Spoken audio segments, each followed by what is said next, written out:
राघव और पल्लवी डिस्कस करते हैं कि कैसे उन्होंने प्लानिंग करके ईशा को बेवकूफ़ बनाया और पल्लवी के झूठे मर्डर केस में उलझा के रख दिया है। दोनों बहुत खुश होते हैं अपने प्लान के लिए। अब सोचते हैं कि लेकिन अभी हमें और भी काम करना है जिससे कि ईशा अपनी गलतियां खुद एक्सेप्ट कर ले और राघव रेप के इल्ज़ाम से बरी हो जाए। उधर सनी ये सोच में पड़ जाता है कि ऐसा कैसे हो सकता है कि पल्लवी अचानक से गायब हो गई। कीर्ति बोलती है कि समझ में नहीं आ रहा, ज़रूर पल्लवी के साथ कुछ हुआ है। लेकिन सनी कहता है कि नहीं, ये काम कुछ तोता मुंह मैना की जोड़ी का है। ये दोनों के बीच में कुछ ना कुछ खिचड़ी पक रही है। वहाँ देशमुख हाउस में आई परेशान होती है। अमृता भी बार बार पल्लवी को कॉल लगाती है लेकिन कोई रिस्पॉन्स नहीं मिलता। तभी पल्लवी की एंट्री होती है और सब पूछते हैं कि पल्लवी तुम कहाँ चली गई थी।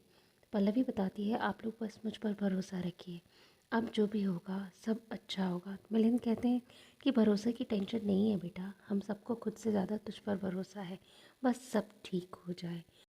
उधर ईशा सुबह सुबह आरआर मेंशन पहुंच जाती है जहां पर अम्मा ईशा को देखकर शॉक रह जाती हैं। तो बोलती है तू यहाँ क्या कर रहा है, क्या किया है तूने पल्लवी के साथ, तूने कुछ किया है जो पल्लवी अचानक से गायब हो गई। लेकिन ईशा कहती है कि नहीं अम्मा, मैं तो यहाँ बस आप लोगों से माफ़ी मांगने आई हूँ।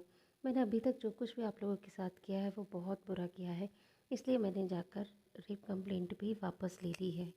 लेकिन अम्मा कहती है कि मुझे तेरी बातों पर यकीन नहीं। तभी वहाँ पर राघव आ जाता है और राघव बोलता है कि अम्मा, पल्लवी के लिए हमारी कोई वैल्यू नहीं है। उसने मुझे अपनी शॉप पे बुलाकर सर्वेंट की जैसे काम कराया, वहीं आप लोगों को डिनर पर बुलाकर खुद गायब हो गई। वो बस हमारी इंसल्ट कर रही है। वहाँ ईशा को देखो, ईशा मुझे माफ़ करने के लिए तैयार है। मैं सारा डिसीजन सोच समझ के ले रहा है। अब से ईशा यहीं आरआर मेंशन में ही रहेगी। ईशा खुश हो जाती है। राघव उसे बोलता है कि तुम गेस्ट हाउस पहुँचो, मैं तुम्हारा सामान वहाँ पर पहुँचाता हूँ। रूम में पहुँचकर ईशा बहुत खुश होती है कि अब फाइनली मुझे यहाँ रहने मिल गया। ये घर कितना अपना अपना सा लगता है। वो बेड पर बैठती है, तभी उसके पैर में कुछ चुभता है तो घबरा के उठ जाती है। तभी राघव वहाँ से गुजर रहा होता है। वो पूछता है क्या हुआ ईशा, सब ठीक है। तो ईशा बोलती तुम्हारे घर में चूहे हैं क्या राघव, ऐसा लगा जैसे मुझे चूहे ने काटा। लेकिन राघव बोलता है नहीं, ऐसा कुछ नहीं है। मैं देखता हूँ नीचे, झुक के देखता है तो वहाँ पर एक डॉल मिलती है। ईशा पूछती है ये किसकी डॉल है, तो वो बताता है कि ये पल्लवी की डॉल है। शादी के बाद जब पल्लवी यहाँ आई थी तो वो अपनी आई को देखकर आई थी ताकि उनको पल्लवी की याद ना आए, और उस डॉल को उसके ड्रेसिंग टेबल पर सजा देता है। फिर राघव ईशा से बोलता है मैं क्या सोच रहा था कि अम्मा को खुश करने के लिए तुम सूजी का हलवा बनाओ, वो उन्हें बहुत पसंद है। ईशा तैयार हो जाती है और जाके हलवा बनाती है। हलवा रेडी करके वो डाइनिंग हॉल में खड़ी होती है। वो घर को देखकर मन ही मन खुश हो रही होती है कि अब ये घर, ये बिज़नेस की ओनर मैं होंगी। तभी वहाँ राघव आता है और राघव ईशा से बोलता है कि अब जब तुमने बना ही लिया इतना टेस्टी हलवा तो जाओ, जाके अम्मा को बुला कर लिया। ईशा वहाँ जाती है और सबको बुला कर लाती है।